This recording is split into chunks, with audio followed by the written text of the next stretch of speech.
Hello. In this video, we have learned about the how to heat energy convert into mechanical energy. So, process start करने से पहले हमको इस process के raw material को समझना पड़ेगा। ठीक है, कि ये प्रोसेस कहाँ इन्वॉल्व होता है, इससे क्या क्या आउटपुट हमको मिलता है। ठीक है, तो heat energy to mechanical energy ये प्रोसेस है। ठीक है, मतलब हीट एनर्जी को हमको मैकेनिकल एनर्जी में कन्वर्ट करना है। ठीक है, तो देखिए ये अल्टीमेट प्रोसेस जो है आपका थर्मल पावर प्लांट में यूज किया जाता है। ये पूरा प्रोसेस थर्मल पावर प्लांट में यूज किया जाता है। पर्पज़ क्या होता है कि हम कोल से हीट एनर्जी बनाएंगे, हीट को मैकेनिकल एनर्जी में कन्वर्ट करेंगे। ठीक, हीट से मैकेनिकल एनर्जी में, देन मैकेनिकल एनर्जी को डायरेक्टली जो है हम इलेक्ट्रिकल एनर्जी में कन्वर्ट करेंगे। ठीक है, तो बेसिक पर्पज़ क्या होता है थर्मल पावर प्लांट का कि हम हीट एनर्जी से इलेक्ट्रिकल एनर्जी बनाते हैं, फिर जो इलेक्ट्रिकल एनर्जी प्रोड्यूस होता है उसको हम फर्दर जो है यूटिलाइज करते हैं। ठीक है, तो इसके लिए इनिशियल रॉ मटेरियल क्या है? कोल। ठीक है, अब कोल देखिए कई प्रकार के होते हैं। ठीक है, एक हाई कैलोरीफिक वैल्यू का होता है, एक लो कैलोरीफिक वैल्यू का होता है। ठीक है, तो जो कोल माइन करके निकालते हैं, ठीक है, जो माइन करके निकालते हैं कोल, उसका जो कैलोरीफिक वैल्यू होता है वो हाई होता है एज़ कंपेरिजन टू कोई भी अगर आप वुड को या टिम्बर को आप जो है कंबस्ट करके कोल बनाने। ठीक है, तो इस प्रोसेस में क्या है कि जो कोल हम माइन करके लाते हैं वो प्योरेस्ट फॉर्म होता है, यानी कह लीजिए एंथ्रासाइट। ठीक है, एंथ्रासाइट हम यूज करते हैं इस तरीके के प्रोसेस में। ठीक है, क्योंकि एंथ्रासाइट क्या है, प्योर कोल होता है और उसमें जो रॉ मटेरियल है जो हीट प्रोवाइड कराएगा वो मैक्सिमम जो है देता है। ठीक है, यानी कंबस्चन के दौरान मिनिमम एयर पॉल्यूशन। ठीक है, minimum generation of carbon monoxide and carbon dioxide. ठीक, क्योंकि थर्मल पावर प्लांट जो है बहुत ही सेंसिटिव इशू है, सेंसिटिव हो जाता है, इसलिए हमको इस केस में जो हाई कैलोरीफिक वैल्यू का जो है कोल यूज़ करते हैं। ठीक है, अगर हीट में अगर ये प्रॉपर हीट नहीं करेगा, जैसे ये जो फायर बॉक्स है, तो फायर बॉक्स में अगर प्रॉपर हीट यानी कांस्टेंट इंट्रोपी अगर मेंटेन नहीं रहता इसमें, ठीक है, तो स्टीम एक कांस्टेंट टेम्परेचर यानी एक कांस्टेंट इंट्रोपी जो है हीट भी मेंटेन नहीं कर पाएगी। ठीक है, तो हीट मेंटेन जब नहीं कर पाएगी तो जो है एक कांस्टेंट आरपीएम जो आना चाहिए टरबाइन को, ठीक है, वो मेंटेन नहीं कर पाएगा। तो इसलिए इसके लिए प्रॉपर हमको रॉ मटेरियल चाहिए फॉर द हीटिंग पर्पज़। ठीक है, हमको कोल क्या रॉ मटेरियल क्या यूज़ कर रहे हैं हम? एंथ्रासाइट। ठीक है, जो कि प्योरेस्ट फॉर्म होता है कोल का। ठीक है, अब देखिए इस चैम्बर में क्या हमने कोल को पुट कर दिया है। एक ये आपका यहाँ पे ये सेपरेट जो है आपका सेक्शन दिख रहा है जिसमें कोल है। ठीक है, नेक्स्ट क्या है आपका? नेक्स्ट प्रोसेस जो है यही कोल जो है यहाँ से यहाँ पे इंटर कर रहा है फायर बॉक्स में। ठीक है, और फायर बॉक्स में आप देख रहे होंगे कि ये पल्वराइज्ड कोल लिखा हुआ है। ठीक है, एक टर्म लिखा है पल्वराइज्ड कोल। इसका मतलब क्या होता है? पल्वराइज्ड कोल मीन्स कोल को इन द पाउडर फॉर्म जो है कन्वर्ट करते हैं। ठीक है, कोल को पाउडर के फॉर्म में कन्वर्ट कर देते हैं। क्यों कन्वर्ट करते हैं? क्योंकि complete combustion of the coal, ताकि कोल जो है कम्प्लीटली कंबस्ट कर जाए, जल जाए, बर्न हो जाए। ठीक है, अगर हम पाउडर फॉर्म में नहीं कन्वर्ट करते हैं, सॉलिड फॉर्म में ही इसको अगर कंबस्शन चैम्बर में पुट कर देते हैं, तो ये चांस है कि जो उसके जो कोल सबसे भीतरी पार्ट में है उस सॉलिड के, वो शायद कंबस्ट ना करे, वो जले ना।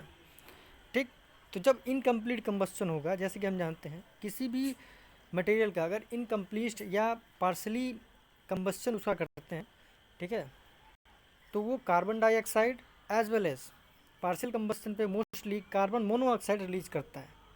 ठीक है, जो कि हाईली पॉइजनस है, जो एयर को पॉल्यूट करेगा, ह्यूमन हेल्थ को जो है नुकसान करेगा। ठीक है, तो इससे बचने के लिए हम कंप्लीट कंबस्शन यानी जो कोल में जितने भी कैलोरीफिक वैल्यू है उसको पूरी तरह यूटिलाइज करना, ठीक है, इसलिए हम उसको पाउडर फॉर्म यूज कर रहे हैं, ठीक।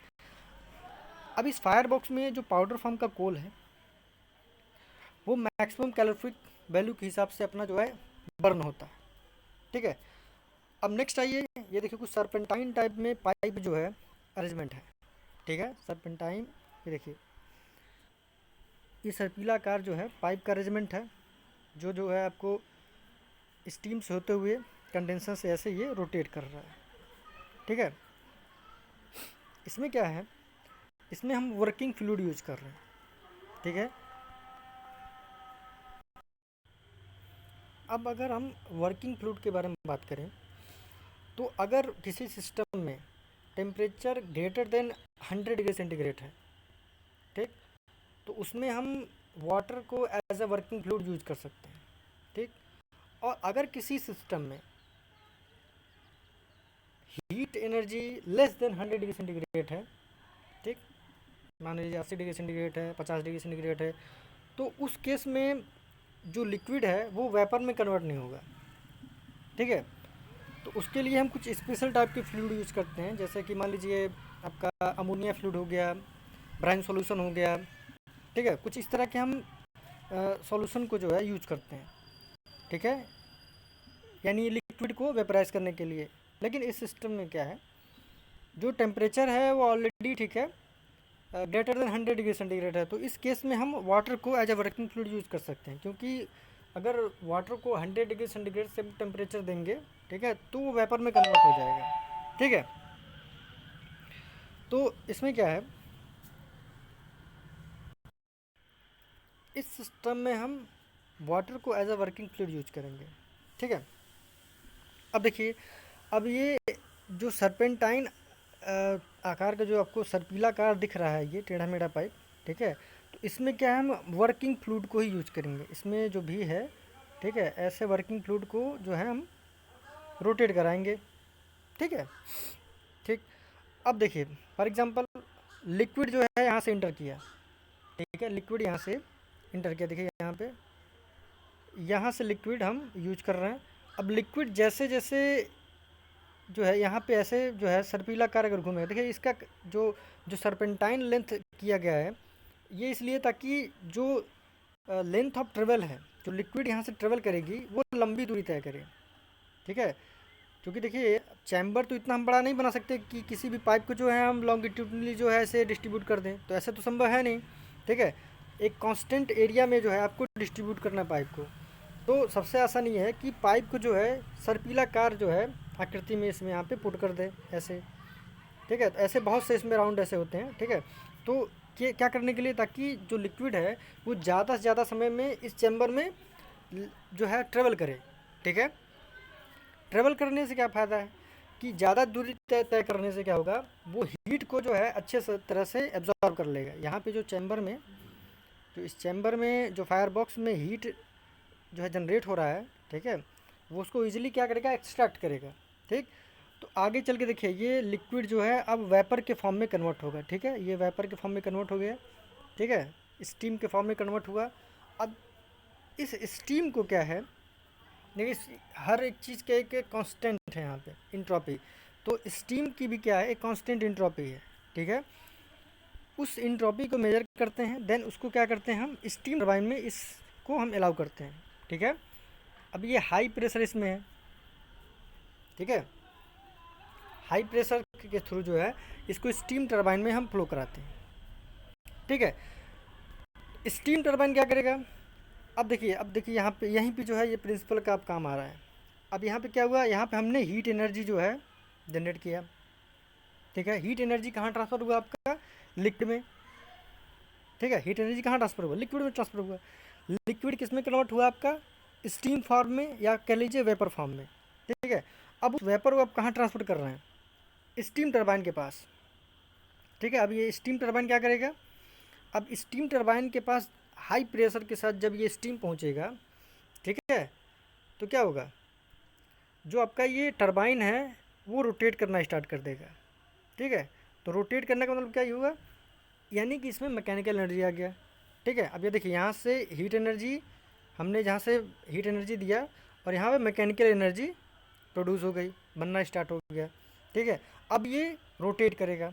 ठीक है, अब जो भी ये स्टीम टरबाइन है ये रोटेट करेगा। ठीक, अब ये रोटेशन के बाद क्या है, अब देखिए ये क्या है, टरबाइन आपका एक सैफ्ट से कनेक्टेड है। ठीक है, यहाँ देखिए एक ये सैफ्ट लगा है। ठीक, और ये एक सैफ्ट से कनेक्टेड है। सैफ्ट किससे कनेक्टेड है? जनरेटर से। ठीक है, तो जितने अमाउंट में या जितने आरपीएम में टरबाइन रोटेट करेगा, ठीक है, जितने भी आरपीएम में रोटेट कर रहा है, ठीक है, अब ये जनरेटर को भी, यानी जनरेटर के जो कॉइल्स हैं, जो मैग्नेटिक और कॉपर कॉइल्स जो अटैच हैं वो रोटेट करेंगे। ठीक है, तो जनरेटर क्या करेगा? मैकेनिकल एनर्जी को इलेक्ट्रिकल एनर्जी में कन्वर्ट कर देगा। ठीक है, मैकेनिकल एनर्जी को इलेक्ट्रिकल एनर्जी में कन्वर्ट कर देगा कौन? जनरेटर। ठीक है, देखिए प्रोसेस समझिए, हमने यहाँ से हीट दिया। ठीक है, हीट एनर्जी यहाँ पे क्या था? यहाँ पे हमने हीट एनर्जी प्रोड्यूस किया। हीट एनर्जी क्या हुआ? वेपर के फॉर्म में कन्वर्ट हुआ। ठीक है, अब ये वेपर जो, अभी वेपर को हम कहाँ ट्रांसफ़र कर रहे हैं? स्टीम टरबाइन के पास। स्टीम टरबाइन क्या करेगा? वेपर को मैकेनिकल एनर्जी में कन्वर्ट करेगा। ठीक है, यानी टरबाइन क्या है? रोटेट करने लगेगा। ठीक है, रोटेट करेगा कांस्टेंट आरपीएम पे। ठीक है, देन उसके बाद क्या होगा? ये टरबाइन जो है शाफ्ट से कनेक्टेड है और शाफ्ट किससे? जनरेटर से कनेक्टेड है। ठीक है, तो अब ये मैकेनिकल एनर्जी क्या करेगा? इलेक्ट्रिकल एनर्जी बनाएगा। ये जनरेटर क्या करेगा? मैकेनिकल एनर्जी को इलेक्ट्रिकल एनर्जी में कन्वर्ट कर देगा। ठीक है, फिर उस इलेक्ट्रिकल एनर्जी को, ठीक है, आप अपने रिक्वायरमेंट के हिसाब से, ठीक है, उसको आप ट्रांसफ़र कर सकते हैं। ठीक, उसको आप जो है सप्लाई कर सकते हैं टाउन को, कम्युनिटी को, चाहे मेगा सिटी को। ठीक है, आप सप्लाई कर सकते हैं। ठीक, उसके बाद क्या है? अभी जैसे कि फ्लूइड ने क्या किया? फ्लूइड ने स्ट्राइक किया टरबाइन से। ठीक है, मैकेनिकल एनर्जी बना, ठीक है, बन गया, मैकेनिकल से इलेक्ट्रिसिटी भी बना ली है। उसके बाद क्या? उसके बाद ये जो वेपर आ रहा है, ठीक है, वेपर को देखिए यहाँ पे हम कंडेंस करेंगे, यानी उसको ठंडा करेंगे, कूल डाउन करेंगे। तो यहाँ पे क्या है? एक और भी जो है स्टेशनरी पाइप लगा हुआ है। देखिए यहाँ से ये जो है स्टेशनरी पाइप लगा हुआ है। इसमें क्या, देखिए इसमें जो अपर पार्ट है यहाँ पे देखिए, ये भी जो है सर्पेंटाइन लेंथ में होता है। ठीक है, चूँकि अब ये फिगर में ड्रा करना संभव नहीं है उतने पार्ट को, तो ये भी सर्पेंटाइन लेंथ में जो है होता है। ठीक है, तो इसमें क्या है? अब जो भी वेपर यहाँ पे आएगा, ठीक है, वेपर क्या है? वेपर हॉट होगा। ठीक है, अब यहाँ से देखिए हम कूल जो है, यानी ठंडा जो है, अब किसी, अब जो सोर्स जो है हम कोई भी देख लेते हैं, यहाँ पे जो है किसी तरह का अगर लेक है, चाहे रिजर्वायर है, चाहे रिवर है, ठीक है, इनको एज ए कूलिंग सोर्स के तौर पे हम यूज़ करेंगे। ठीक है, मोस्टली हम जो रिजर्वायर प्रेफर करेंगे। ठीक है, रिजर्वायर या फिर रिवर, ठीक है, ये मिलता है तो क्या करेंगे? वाटर को जो है वहाँ से हम पंप करेंगे, जो कोल्ड वाटर है उसको जो है हम पंप करेंगे और इस सिस्टम में हम सप्लाई करेंगे। ठीक है, इस सिस्टम में हम सर्पेंटाइन लेंथ पे जो है इसको ट्रेवल कराएंगे। ठीक है, तो क्या होगा कि जो कोल्ड वाटर है, ठीक है, कोल्ड वाटर जब इस स्टीम के कांटेक्ट में आएगा, ठीक है, स्टीम के कांटेक्ट में आएगा तो क्या करेगा? अपने एनर्जी को वो ट्रांसफ़र कर देगा। ठीक है, यानी जो कोल्ड वाटर है, ठीक है, यहाँ पे जो है लंबी दूरी ट्रेवल करते करते जो है जो वेपर में हीट एनर्जी है उसको एक्सट्रैक्ट कर लेगा। ठीक है, उसको ग्रहण कर लेगा। ठीक, यानी जो हीट एनर्जी वेपर में है, ठीक है, अब वो ट्रांसफ़र हो गई कोल्ड वाटर में। ठीक है, अब ये जो कोल्ड वाटर था अब ये वार्म वाटर में कन्वर्ट हो गया। ठीक है, ये देखिए रेड कलर से जो दिखाया गया है ये वार्म वाटर है, और ब्लू कलर से जो ये एरो दिखाया गया है ये आपका कोल्ड वाटर है। ठीक है, कोल्ड वाटर जो है सिस्टम में गया। ठीक है, वेपर में जो हीट एनर्जी कंटेन था उसको एक्सट्रैक्ट किया।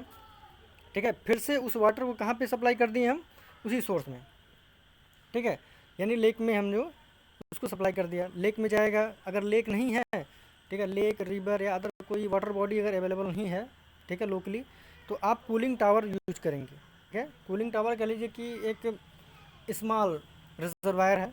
ठीक है, या फिर कह लीजिए ऐसा सिस्टम जहाँ पे हम अपने वार्म वाटर को जो है स्प्रे करके उसको हम ठंडा करेंगे, यानी ज़्यादा से ज़्यादा एयर के कांटेक्ट में लाएंगे, जिससे जो वार्म वाटर है वो जल्दी कूल हो जाए, ठंडा हो जाए। ठीक है। देन उसके बाद क्या है, जो वेपर का जो एनर्जी तो ठीक है एक्सट्रैक्ट हो गया, अब वो लिक्विड फॉर्म में कन्वर्ट हो गया। यहाँ पे देखिए ये लिक्विड फॉर्म में आ गया। ठीक है, ये लिक्विड फॉर्म में आ गया, ये लिक्विड फॉर्म में कन्वर्ट हो गया, वेपर से लिक्विड में कन्वर्ट हो गया। उसका हीट एनर्जी तो हम जो है कंडेंस करने के लिए भेज दिए, ठंडा होने के लिए। ठीक है। अब देखिए यहाँ पे एक सेकेंडरी कूलेंट भी लगा है। अगर मान लीजिए आपका ये सिस्टम कंडेंसर जो है ठीक से कूल नहीं कर पाया, अभी भी कुछ वेपर बचा है, तो ये सेकेंडरी कूलेंट जो है यहाँ पे जो है कह लीजिए ऑक्सिलरी ये है या सेकेंडरी टाइप है, जो उसको और कूल डाउन करेगा, यानी लिक्विड फॉर्म में कन्वर्ट करेगा। ठीक है। देन फिर देखिए फिर से फर्दर वही प्रोसेस स्टार्ट, फिर लिक्विड में कन्वर्ट होने के बाद फिर से ये फायर बॉक्स में जाएगा। ठीक है, फायर बॉक्स में जाएगा, फायर बॉक्स में जो भी हीट है उसको एक्सट्रैक्ट करके वेपर में कन्वर्ट होगा। ठीक है, अब देखिए ये वेपर बना, फिर इस वेपर को हम कहाँ ट्रांसफ़र करेंगे, स्टीम टरबाइन के पास। स्टीम टरबाइन फिर से जो है वही मैकेनिकल एनर्जी बनाएगा, मैकेनिकल से आप इलेक्ट्रिकल एनर्जी बना लेंगे। फर्दर ये कंटिन्यूस ये प्रोसेस चलता रहेगा, ये वर्किंग फ्लूइड है, कंटिन्यूस ऐसे रन करता रहेगा। ठीक है। नेक्स्ट आइए, देखिए एक सिस्टम के बारे में रह गया आपका ये प्रेसिपिटेटर। ठीक है, अब ये देखिए प्रेसिपिटेटर क्या करता है। ठीक, अभी आपके वर्किंग प्रिंसिपल समझ में आ गया, इलेक्ट्रिसिटी बन गई। ठीक है, वर्किंग फ्लूइड भी ठंडा हो रहा है, ये सब तब समझ में आ गया सब। ये प्रेसिपिटेटर क्या करता है। ठीक है, प्रेसिपिटेटर क्या करता है, देखिए ये होता है एक्चुअली में एयर पॉल्यूटेंट्स को कम करने के लिए। ठीक है, अब जैसे मान लीजिए अगर कोल अब बर्न करते हैं तो आप चाहे जितना भी पल्वराइज कर लीजिए, चाहे कुछ भी कर लीजिए, स्मॉल अमाउंट में एयर पॉल्यूशन तो होना है। ठीक है, कार्बन डाइऑक्साइड, कार्बन मोनोऑक्साइड, ठीक है, नाइट्रोजन डाइऑक्साइड, सल्फर डाइऑक्साइड, ठीक है, ऐसे तमाम जो है पॉइजनस गैस जो है रिलीज़ होंगे, उसको आप नहीं रोक सकते। ठीक है, पर्टिकुलेट मैटर कह लीजिए PM2.5, PM10, ठीक है, इसके आसपास में ऐसे बहुत से पर्टिकुलेट मैटर भी रिलीज होंगे। ठीक है, तो उसको आप ओपन एटमॉस्फेयर में जो है आप नहीं मिक्स कर सकते।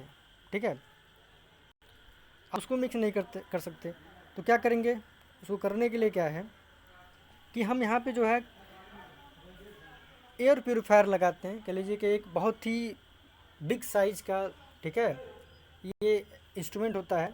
ठीक है, जिसमें बहुत सी पतली पतली प्लेट्स लगी होती हैं। ठीक, यानी हम इलेक्ट्रोस्टैटर की बात कर रहे हैं, इलेक्ट्रोस्टैटिक प्रेसिपिटेटर। ठीक है, इसमें जो है पतली पतली प्लेट्स जो है लगी होती हैं। ठीक है, यानी बंच ऑफ प्लेट्स जो है एक साथ अरेंज किए रहते हैं। ठीक है, अब इन बंच ऑफ जैसे कि ऐसे प्लेट्स होते हैं। ठीक है, इन बंच ऑफ प्लेट्स में क्या है, हम 15,000 से लेकर 25,000 डिग्री सेंटीग्रेड, सॉरी 15,000 से लेके 25,000 वोल्ट तक का इलेक्ट्रिसिटी इसमें हम सप्लाई करते हैं। ठीक है, तो सप्लाई करने के बाद क्या है कि इसमें इसके थ्रू हम क्या है, जो भी पॉल्यूटेंट गुजर रहे हैं, जो यहाँ से पॉइजनस गैस रिलीज हो रहा है या पर्टिकुलर मैटर जो भी इंटर कर रहा है, ठीक है, इसको इस प्रेसिपिटेटर गुजारेंगे।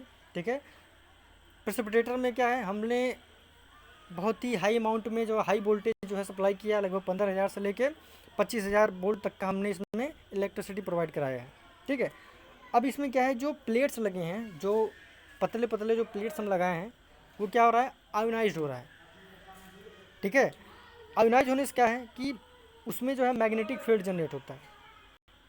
ठीक है, तो क्या करेगा कि जो भी फाइन पार्टिकल हैं, जो भी PM10 या PM2.5 साइज़ के पार्टिकल हैं, उसको अपने प्लेट्स पे क्या करता है, अट्रैक्ट कर लेता है। ठीक है, अट्रैक्ट करने से क्या हुआ कि जो एटमॉस्फेयर में डस्ट पार्टिकल या फाइन पार्टिकल जो ह्यूमन हेल्थ को नुकसान पहुंचा सकते हैं, ठीक है, उसको हम रिमूव कर देते हैं। साथ ही साथ कुछ अरेंजमेंट ऐसा भी है, जैसे मान लीजिए अगर आपके सिस्टम से ज़्यादा कार्बन डाइऑक्साइड, ठीक है, चाहे सल्फर डाइऑक्साइड या नाइट्रोजन डाइऑक्साइड, ठीक है, या कार्बन मोनोऑक्साइड अगर हाई मात्रा में अगर निकल रहा है, हाई अमाउंट में निकल रहा है, तो वहाँ पे हम एक जो है कह लीजिए वेट स्क्रबर कह लीजिए लगाते हैं। ठीक है, वेट स्क्रबर भी लगाते हैं, क्यों लगाते हैं, वो एयर को प्योरीफाई करने के लिए। ठीक है, जैसे मान लीजिए कि अगर आपके सिस्टम से कार्बन डाइऑक्साइड ज़्यादा रिलीज होता है, ठीक है, तो कार्बन डाइऑक्साइड को हम प्रेसिपिटेट कर सकते हैं, ठीक है। अगर पानी के साथ हम अगर रिएक्शन करेंगे H2O के साथ, ठीक है, तो कार्बन डाइऑक्साइड और वाटर H2O, ठीक है, ये क्या बनाएंगे, ये H2CO3 जो है बनाएंगे, ठीक है, H2CO3, यानी कह लीजिए वीक एसिड, ठीक है। जाहिर सी बात है, अगर आप कार्बन डाइऑक्साइड रिलीज हो रहा है तो नाइट्रोजन डाइऑक्साइड भी निकलेगा, ठीक है, और सल्फर डाइऑक्साइड भी निकलेगा, ठीक है। तो उसको भी क्या है, ये वाटर प्रेसिपिटेट कर देगा, ठीक। अगर सल्फर डाइऑक्साइड मान लीजिए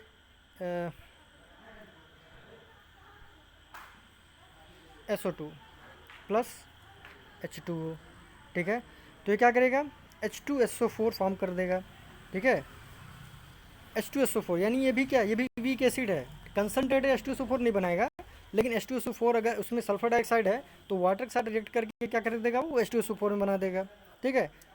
नाइट्रोजन है तो नाइट्रोजन डाइऑक्साइड प्लस H2O क्या बना देगा, HNO3, ठीक है, HNO3, ठीक है। तो ये भी बहुत ही वीक मात्रा में होगा, ठीक है, कंसनट्रेटेड नहीं होगा, ठीक है। तो 3 प्रकार के देखिए एसिड यहाँ बन गए, ठीक है। फर्स्ट क्या बना आपका H2CO3, H2SO4, HNO3, ठीक है। ये आपके वीक एसिड जो है फॉर्म हो गए, ठीक है, ये आपको प्राप्त हो गए। अब ये चूँकि अगर हम देखिए इसको हम प्यूरिफाई नहीं करते तो हमारे एटमॉस्फेयर में क्या है, कार्बन लेवल बढ़ता है, ठीक है। वैसे भी अभी क्या है, बहुत से जो है ग्लोबल वार्मिंग का प्रॉब्लम है, क्लाइमेट चेंज, ठीक है, ये सब ग्लोबल प्रॉब्लम हो गया है, ठीक है। इन्वायरमेंट डैमेज कर रहा है, अर्थ का पॉल्यूशन जो है, अर्थ का टेम्परेचर राइज कर रहा है डे बाई डे, ठीक है। तो हमको क्या है, इन सभी कह लीजिए चुनौतियों को जो है ओवरकम करना है, इनको जो है कम करना है, ठीक। तो अब देखिए हमने क्या है, इन सभी जो पॉइजनस गैस हैं इसको हमने रिमूव कर दिया। देखिए अब कार्बन मोनोऑक्साइड की अगर बात करें CO, तो कार्बन मोनोऑक्साइड देखिए है तो बहुत ही हाईली पॉइजनस, ठीक है, मगर क्या ये अनस्टेबल गैस है, ठीक है। ये ऑक्सीजन के कांटेक्ट में आने के बाद, ठीक है, ये कार्बन डाइऑक्साइड में फॉर्म हो जाता है, ठीक है। यानी कार्बन मोनोऑक्साइड अगर एयर में कांटेक्ट का आता है, एयर से कांटेक्ट में आता है, ठीक है, तो वो जो है कार्बन डाइऑक्साइड में कन्वर्ट हो जाएगा, ठीक है। लेकिन इस दौरान अगर ये किसी भी लिविंग बीइंग कह लीजिए या फिर ह्यूमन या एनिमल किसी भी कांटेक्ट में कार्बन मोनोऑक्साइड आता है, ठीक है, तो वो हार्म कर देगा, ह्यूमन हेल्थ को हार्म कर देगा, नुकसान बहुत ज़्यादा पहुंचाएगा। क्या करता है कार्बन मोनोऑक्साइड जो है, ये हीमोग्लोबिन में जो है मिल जाता है, ठीक है। जैसे मान लीजिए अगर हम हीमोग्लोबिन की बात करें तो हीमोग्लोबिन क्या करता है, हीमोग्लोबिन जो है ऑक्सीजन को कैरी करता है, जो भी आप ऑक्सीजन इनहेल करते हैं वो क्या होता है, हीमोग्लोबिन में जाके घुलता है। और हीमोग्लोबिन क्या है, माने हीमोग्लोबिन आपके रक्त में होता है, ठीक है। रक्त क्या करता है, हीमोग्लोबिन में जो भी ऑक्सीजन है उसको जो है आपके दिमाग तक, आपके सभी बॉडी पार्ट्स को जो है ऑक्सीजन सप्लाई करता है, ठीक है। अब उसी हीमोग्लोबिन में अगर कार्बन मोनोऑक्साइड घुल गया, ठीक है, यानी अब हीमोग्लोबिन ऑक्सीजन ना कैरी करके कार्बन मोनोऑक्साइड कैरी कर रहा है, तो अगर आप 50%, ठीक है, अगर आप दिन भर में जितना आपको मतलब एक लीजिए एक सर्टेन टाइम में जितना भी आपको ऑक्सीजन की रिक्वायरमेंट है, अगर वो 50% से ज़्यादा आप कार्बन मोनोऑक्साइड जो इनहेल कर लेते हैं, ठीक है, तो दिक्कत क्या होगी, प्रॉब्लम ये होगा कि आपका ऑन द स्पॉट जो है कह लीजिए डेथ हो जाएगी, ठीक है। यानी आपका जो ब्लड का कलर है, ठीक है, वो रेड से पिंक कलर में हो जाएगा, ठीक है। तो ये देखिए ये कलरलेस है, ठीक है, ऑर्डरलेस है, ठीक है, कोई कलर इसमें नहीं दिखा देगा, कोई आपको ऐसे फील नहीं होगी कि कोई गैस रिलीज हो रहा है, ठीक है।